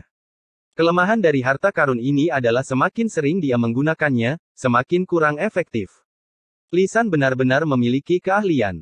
Berkat perlindungan rekan-rekan muridnya, dia mampu mencuri beberapa barang selama pertempuran, termasuk 2 token. Menambahkan token yang sudah dimiliki oleh Sekte Suandao, mereka sekarang memegang 3 token. Sekte yang kehilangan tokennya menyerang tanpa henti dengan harapan dapat mengambilnya kembali, itulah sebabnya ada begitu banyak pertempuran sebelumnya. Tapi itu juga karena Lisan terlalu serakah. Setelah dia memasuki lembah Jueming, setiap kali dia melihat seseorang, dia akan menggunakan harta itu untuk menyembunyikan kehadirannya dan mencuri sesuatu. Saat dia menggunakannya semakin sering, harta ajaib itu secara bertahap kehilangan efeknya, dan ketika dia mencuri token keempat, harta ajaib itu benar-benar kehilangan efeknya. Dia ketahuan, tetapi murid Sekte Suandao bereaksi cukup cepat untuk menyelamatkan nyawanya. Berita itu menyebar dan semua sekte yang kehilangan token berhenti berkelahi dan bergegas menuju tempat berkumpulnya Sekte Suandao. Murid-murid Sekte Suandao terjebak di sana, jadi dia diam-diam melarikan diri menggunakan terowongan yang telah dia gali sebelumnya. Namun, yang tidak dia duga adalah ditemukan dan terpaksa melarikan diri saat dia keluar dari terowongan. Dia hanya berlari beberapa langkah ketika dia berbalik dan melihat lebih dari 100 lampu pedang mengejarnya. Ia hampir terjatuh ke tanah karena semuanya berada pada tahap pendirian fondasi. Dan beginilah situasinya. Lisan berlutut dan melemparkan 2 token ke tanah tanpa ragu-ragu. Lingkungan sekitar tiba-tiba menjadi sunyi. 2 sekte yang kehilangan tokennya memiliki beberapa orang yang dikenakan biaya, tetapi bagaimana sekte lain membiarkan mereka mengambil tokennya kembali? Karena itu, mereka mengirimkan orang untuk menghentikan mereka. Mata Wang Lin berbinar saat dia menatap dua token di tanah. Dia bergerak cepat menuju token itu. Seseorang memperhatikan dia datang dan pergi untuk menghentikannya, tetapi Wang Lin mengaktifkan teknik gaya tariknya dan membuang orang itu. Persis seperti itu, setelah beberapa langkah, Wang Lin hampir mencapai sasaran. Kedua kelompok yang bertarung akhirnya menyadari Wang Lin. Orang-orang yang diberitahu tentang kejadian di lembah Jueming mengenali Wang Lin. Mereka semua diam-diam mengeluh, tapi berhenti dan tidak berani bergerak maju. Namun, masih ada beberapa kultivator yang hanya mendengar tentang Wang Lin tetapi belum pernah melihatnya, jadi mereka maju ke depan tanpa ragu-ragu. Mata Wang Lin berbinar dan pedang kecil berwarna hijau tiba-tiba muncul dan mulai berkedip. Setiap kali pedang itu melintas, seorang kultivator akan membeku dalam es dan mati di tempat. Wang Lin diam-diam menghela nafas. Dia telah memperhatikan beberapa hari bahwa ada sesuatu yang salah dengan pedang terbang itu. Sejak energi spiritualnya berubah, semakin sulit membuat pedangnya bergerak sesuai keinginannya. Namun, dia hanya perlu lebih berkonsentrasi dalam mengendalikan pedang dan dia tidak akan mendapat masalah lagi. Dengan kekuatan energi spiritual alam Ji, tidak ada kultivator fondasi pendirian yang dapat menghalangi jalannya. Bahkan harta ajaib yang diberikan oleh orang tua mereka semuanya jatuh ke dalam energi spiritual alam Ji miliknya. Harus dikatakan bahwa bagi seorang kultivator alam Ji, senjata terbaik mereka adalah alam Ji mereka. Wang Lin berjalan 5 langkah lagi. Untuk setiap langkah, beberapa orang tewas karena pedang terbang. Lambat laun, semakin sedikit orang di sekitarnya karena sebagian besar dari mereka dengan cepat mundur, tidak berani bergerak maju. Wang Lin dengan mudah tiba di hadapan Li San. Li San sangat ketakutan hingga dia bahkan tidak berani mengangkat kepalanya. Tangan kanan Wang Lin mengulurkan tangan dan meraih kedua token itu. Dia merenung sejenak, lalu memasukkan kedua token itu ke dalam tas pegangannya. Saat tatapan dinginnya menyapu semua orang, dia berkata, serahkan semua tokenmu, atau mati. Li San, yang terbaring di tanah, menyadari bahwa suara itu familiar, jadi dia memberanikan diri untuk mengangkat kepalanya. Tiba-tiba, dia merasa seperti disambar petir dan berkata, kamu. Wang Lin. Wang Lin menatap Li San. Hal ini membuat Li San sangat takut hingga dia menggigil dan segera tutup mulut, namun ada badai di hatinya. Harus dikatakan bahwa nama Wang Lin sangat terkenal di Sekte Xuandao. Wang Lin, yang tiba seperti badai dalam pertukaran antara Sekte Heng Yue dan Sekte Xuandao, adalah tujuan dari banyak murid inti dari Sekte Xuandao. Dia juga orang yang paling ingin dilampaui oleh Li San, bahkan dalam mimpinya, terutama setelah insiden bom bau. Kehidupan Li San sulit setelah kejadian itu. Selama waktu itu, Li San mengutuk Wang Lin setiap hari. Namun meski begitu, dia masih percaya bahwa akan ada suatu hari ketika dia akan melampaui Wang Lin, dan setelah dia mencapai lapisan ke-14 kondensasi Qi, pemikiran ini menjadi semakin tertanam dalam pikirannya. Namun kini dia tercengang saat mengetahui bahwa perbedaan di antara keduanya seperti perbedaan antara langit dan bumi. Baru beberapa tahun berlalu dan Wang Lin sudah memiliki kemampuan untuk dengan mudah membunuh para kultivator fondasi pendirian. Di mata Li San, kemajuan Wang Lin sungguh luar biasa. Setelah mendengar kata-kata Wang Lin, orang-orang di sekitarnya tidak bisa tidak mengingat reputasi Wang Lin di lembah Jueming dan bagaimana dia dengan mudah membunuh semua kultivator fondasi pendirian tadi. Hati mereka menjadi dingin. Setelah sekian lama, seorang pemuda berpakaian putih menghela nafas. Dia menatap Wang Lin dalam-dalam dan bertanya, rekan kultivator, bisakah Anda memberi tahu saya apa tingkat kultivasi Anda? Wang Lin dengan jelas berkata, pendirian fondasi. N. Episode 109 tanpa judul. Orang itu terkejut. Dia mengira Wang Lin tidak mau mengatakan yang sebenarnya, jadi dia tersenyum pahit. Dia menamparkan tas pegangannya, melemparkan sebuah token, berbalik, dan dengan keras berkata, Sekte Piao Miao melepaskan kesempatan mereka untuk memasuki medan pertempuran asing. Begitu lembah terbuka, kita akan pergi. Dengan itu, dia memimpin sekelompok kultivator ke barat daya dan perlahan menghilang. Dengan seseorang yang memimpin, sekte yang telah kehilangan tokennya menjelaskan situasi mereka dan bahkan membuka tas pegangan setiap murid. Setelah itu, tersisa 3 sekte lagi. Sekte Hehuan adalah sekte terakhir yang memiliki token. Murid perempuan yang memimpin kelompok tidak menyerahkan token itu, tetapi melihat sekte lain yang tersisa, Lembah Wu Feng. Pemimpin Lembah Wu Feng adalah seorang lelaki tua yang sepertinya hampir mati. Dia sudah berada pada tahap formasi inti semu dan hanya perlu mengikuti pelatihan tertutup selama beberapa tahun untuk membentuk intinya. Dia menatap Wang Lin dan mencibir, bayi kecil, lelaki tua ini harus berterima kasih karena telah mengumpulkan semua token ini untukku. Tinggalkan tokennya dan Anda bisa nyahlah. Alis pemimpin Sekte He Huan mengendur. Setelah menghadapi anggota Sekte, mereka semua perlahan mundur. Tatapan Wang Lin melewati mereka sebelum mendarat pada lelaki tua sombong itu. Kemudian, tanpa sepatah kata pun, dia menamparkan tasnya dan sebutir beras berwarna biru muncul di udara. Jelas dari ekspresi wajah lelaki tua itu bahwa dia meremehkan Wang Lin. Dia merasa bahwa dia bisa membunuh orang-orang itu sebersih yang dilakukan Wang Lin. Di mata ini, Wang Lin pasti menyembunyikan kekuatannya, tapi paling banyak, itu hanya puncak dari fondasi pendirian tahap akhir. Dia percaya bahwa tingkat kultivasinya sama dengan Wang Lin. Karena dia berada pada tingkat kultivasi yang sama dan memegang salah satu harta karun utama lembah Wu Feng, kipas api angin petir surgawi, dia yakin kemenangannya sudah pasti. Sekarang melihat Wang Lin mengeluarkan titik cahaya kecil yang tidak mengesankan, senyuman merendahkan muncul di wajahnya. Dia berteriak kepada rekan-rekan muridnya, kalian semua, mundurlah dan lihat bagaimana aku menghancurkan bocah sombong ini. Dengan itu, dia melambaikan tangannya dan kipas kecil berukuran 3 inci muncul di tangannya. Terdapat banyak simbol api emas pada kipas angin tersebut sehingga terlihat sangat cantik. Ekspresi murid lembah Wu Feng lainnya berubah ketika mereka mendengar kata-kata lelaki tua itu dan melihat kipas angin. Mereka secara tidak sadar mundur. Beberapa bahkan mundur lebih dari 100 kaki sebelum mereka sedikit rileks. Wang Lin bergerak dan meraih lisan yang tercengang saat dia dengan cepat mundur. Saat dia mundur, dia menggunakan teknik gaya tariknya untuk mengendalikan butiran beras agar menuju ke arah lelaki tua itu. Wajah lelaki tua itu dipenuhi dengan rasa jijik. Dia memukul kipas angin dan kipas angin terbuka. Saat kipas angin terbuka, seberkas cahaya keemasan keluar. Tiba-tiba, angin aneh muncul dan terbang mengelilingi kipas angin. Kemudian, nyala api keemasan pada kipas angin tampak hidup, langsung memanaskan area tersebut. Tepat pada saat itu, butiran cian menghantam tepi luar angin aneh. Detik berikutnya, api keemasan mengelilingi biji-bijian. Ekspresi Wang Lin normal. Kakinya tidak berhenti saat dia berpikir di kepalanya, meledak. Di tengah angin aneh dan nyala api keemasan, cahaya cian meledak.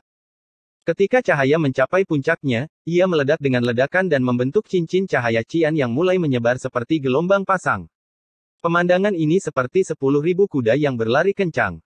Dalam sekejap, itu mencakup segala sesuatu dalam jarak lebih dari 300 meter. Angin biasanya merupakan sesuatu yang tidak berwujud, namun di bawah kekuatan alam Ji, angin berubah menjadi potongan es biru dan jatuh ke tanah. Berikutnya adalah nyala api emas. Nyala api bahkan tidak sempat padam sebelum membeku. Jika dilihat lebih dekat, sepertinya nyala api masih menyala di dalam es. Adapun harta karun lembah Wu Feng, kipas api angin petir surgawi, tetap mempertahankan bentuknya yang terbuka karena ditutupi oleh es biru. Orang tua formasi inti semu itu bahkan tidak punya waktu untuk bereaksi. Wajahnya dipenuhi rasa jijik dan bangga ketika es membekukannya. Di belakangnya ada 17 murid lembah Wu Feng. Bahkan mereka yang mundur lebih dari 100 kaki tidak dapat melarikan diri. Semuanya menjadi patung es. Dalam radius 300 meter, tidak ada yang hidup.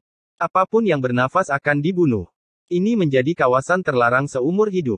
Pikiran Lisan menjadi kosong saat dia menatap dengan tercengang pemandangan di hadapannya. Hatinya sangat terguncang. Dia membuka mulutnya, tetapi tidak dapat berbicara. Pandangannya terhadap Wang Lin menjadi lebih hormat. Para murid Sekte He Huan berhasil melarikan diri karena jarak mereka 500 meter, namun mereka tidak berani bergerak karena tatapan dingin Wang Lin tertuju pada mereka. Para murid lembah Wu Feng berubah menjadi patung es sebelum mereka meninggalkan murid-murid Sekte He Huan dalam keadaan terkejut. Melihat 10 lebih patung es, wajah murid perempuan terkemuka itu pucat saat dia mengeluarkan token itu tanpa ragu-ragu. Setelah dia dengan hati-hati meletakkan token itu di tanah, Wang Lin berteriak, berapa total token yang ada? Tubuh murid perempuan itu bergetar. Menekan rasa takutnya, suaranya bergetar saat dia berkata, totalnya ada 7. Ekspresi Wang Lin tetap sama seperti yang dia hitung secara diam-diam. Lembah Wu Feng tidak memiliki tanda dan di tangannya dia memiliki 1 dari Sekte Piao Miao, 2 dari Sekte Suandao, dan 1 dari Sekte He Huan. Dia punya total 4. Hanya 3 lagi dan dia akan memiliki semuanya. Tapi token milik Sekte Mayat menghilang ke dalam formasi bersama dengan murid-murid fondasi pendirian tahap akhir. Tidak termasuk 1 dari Sekte Mayat, ada 2 lagi. Sebelum memasuki lembah Jueming, dia mendengar dari Yi Zizai bahwa persaingan di lembah itu adalah mencuri token orang lain. Berdasarkan hal ini dan dari penjelasan Si Tunan tentang cara memasuki medan pertempuran asing, dia memperoleh pemahaman yang samar-samar tentang segalanya. Dia menoleh ke murid perempuan itu dan tiba-tiba berkata, "Berapa banyak slot yang tersedia untuk memasuki medan pertempuran asing?" Murid perempuan itu terkejut. Dia ragu-ragu, tapi setelah melihat tatapan dingin Wang Lin, tubuhnya menggigil dan dia dengan cepat berkata, "3. Hanya ada 3 slot." Dengan itu, dia takut penjelasannya tidak cukup dan akan membuat marah Wang Lin, jadi dia segera menambahkan, "Total ada 7 token, tetapi jika ada lebih dari 3 token yang tidak dihancurkan, Zhao kehilangan kesempatannya untuk memasuki medan pertempuran asing." Wang Lin meliriknya dan murid perempuan itu segera menjadi takut. Dia dengan cemas berkata, "Rekan. Sesama kultivator, dari 3 token yang tersisa, saya tahu di mana salah satunya berada. Jika kamu melepaskan kami, aku dapat memberitahumu." Episode 110 Liu Mei. Ekspresi Wang Lin normal saat dia dengan dingin berkata, "Bicaralah." Murid perempuan itu mengatupkan giginya dan dengan cepat berkata, "Itu adalah tempat berkumpulnya Sekte Suandao. Seharusnya masih ada orang yang mengepung tempat itu. Kami terburu-buru mengejar Lisan, jadi kami tidak repot-repot tinggal di sana, tapi saya yakin mereka punya tandanya." Ekspresi Lisan tiba-tiba berubah, tapi kemudian dia tersenyum pahit karena tatapan Wang Lin tertuju padanya. Itu ada di tangan tetua Liu Mei. Dia ingin berbohong, tapi saat dia melihat tatapan Wang Lin, dia tidak bisa tidak mengatakan yang sebenarnya. Dia tidak pernah merasakan perasaan seperti ini, bahkan saat bertemu dengan leluhur Punanzi. Penatua Liu Mei. Wang Lin merenung sedikit. Bayangan seorang wanita muda yang sangat cantik muncul di benaknya. Dia memandang Lisan dan bertanya, dia mencapai tahap pendirian fondasi. Lisan mengangguk dengan iri dan berkata, leluhur Punanzi secara pribadi membantunya mencapai tahap pendirian fondasi. Wang Lin merenung sedikit dan tidak bisa tidak memikirkan semua yang terjadi di Gunung Hangyue. Adegan orang tuanya muncul di benaknya dan hatinya tidak bisa menahan rasa sakit. Dia mengulurkan tangan, meraih murid perempuan itu dan Lisan saat dia melompat ke udara. Murid perempuan itu panik dan titik lembab muncul di celananya saat wajahnya menjadi sangat merah. "Katakan padaku di mana Sekte Suandao berada." Wang Lin mengerutkan kening sambil memegang murid perempuan itu agak jauh. Murid perempuan itu dengan lemah menunjuk ke suatu arah dan Lisan juga menyerah dan memberikan arahan yang lebih rinci. Wang Lin tidak mengatakan sepatah kata pun dan dengan cepat bergerak maju. Setelah beberapa saat, mereka tiba di tempat berkumpulnya Sekte Suandao di bawah bimbingan keduanya. Tanahnya berantakan total. Jelas sekali bahwa pernah terjadi pertempuran sengit di sini sebelumnya. Setelah Wang Lin tiba, dia melambaikan tangannya dan murid perempuan itu serta Lisan jatuh ke tanah. "Kamu boleh pergi." Wang Lin memandang murid perempuan itu dan berjalan menuju tempat berkumpulnya Sekte Suandao. Murid perempuan itu dengan hati-hati mundur. Setelah mundur lebih dari 200 meter, dia melompat ke pedang terbangnya dan melarikan diri secepat yang dia bisa secara fisik. Nada bicara Wang Lin jelas saat dia berkata, "Lisan, panggil orang-orang dari Sekte Suandao. Saya hanya ingin tokennya, bukan membunuh orang." Dahi Lisan dipenuhi keringat saat dia mengeluarkan batu giok dari tasnya sambil tersenyum pahit. Dia menempelkannya di dahinya. Setelah beberapa saat, dia melemparkannya ke depan. Batu giok itu melesat seperti anak panah hingga tidak terlihat lagi. Setelah beberapa saat, lingkaran cahaya muncul di tanah. Mereka kemudian menjadi pilar cahaya. Di dalam pilar tersebut, ada 10 orang yang duduk bersila di tanah. Di antara mereka ada seorang gadis cantik yang akan membuat jantung siapapun berdebar kencang. Ekspresinya serius, tangannya membentuk vas, dan ada kemoceng melayang di atas kepalanya. Kemoceng ini seperti rambut putih dengan gelombang cahaya putih menyebar darinya. Mata Wang Lin berbinar saat dia melihat wajah 10 orang ini. Gadis itu tiba-tiba membuka matanya. Ketika dia melihat Lisan pada awalnya, dia tidak peduli, tetapi ketika dia melihat Wang Lin di sebelah Lisan, dia terkejut.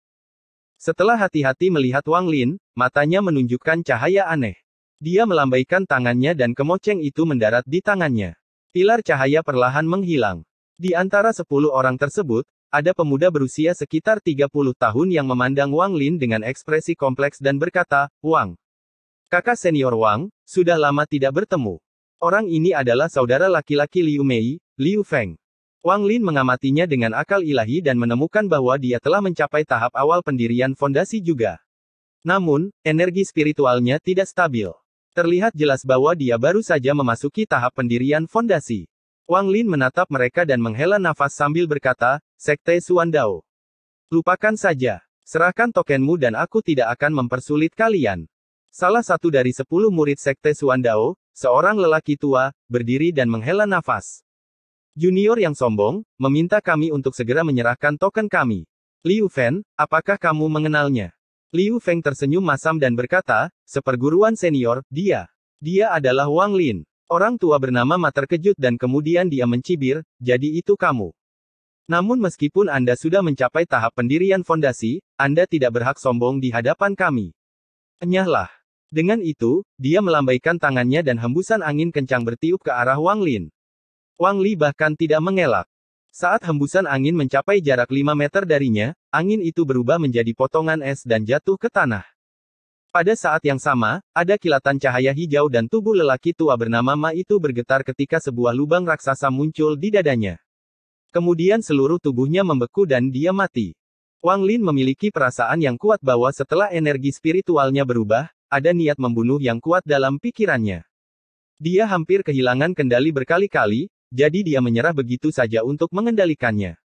Pedang itu bersinar hijau saat mengelilingi Wang Lin dengan ujungnya mengarah ke Sekte Suandao.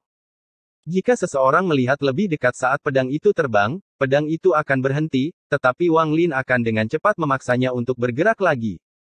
Ekspresi murid-murid Sekte Suandao berubah drastis dan Liu Feng tercengang saat hatinya menggigil dan butiran keringat muncul di dahinya. Dia selalu melihat Wang Lin sebagai tujuannya dan ketika dia mencapai tahap pendirian fondasi dengan bantuan Punan Zi 1 tahun yang lalu, dia berpikir bahwa dia telah melampaui Wang Lin. Tapi melihatnya sekarang, Wang Lin tidak hanya sudah mencapai tahap pendirian fondasi, namun budidayanya juga sangat aneh. Kakak seperguruan senior, Ma, yang berada di tahap pertengahan pendirian fondasi, meninggal setelah satu serangan dari Wang Lin. Tingkat kultivasi apa yang telah dicapai Wang Lin? Semakin Liu Feng memikirkannya, dia menjadi semakin takut.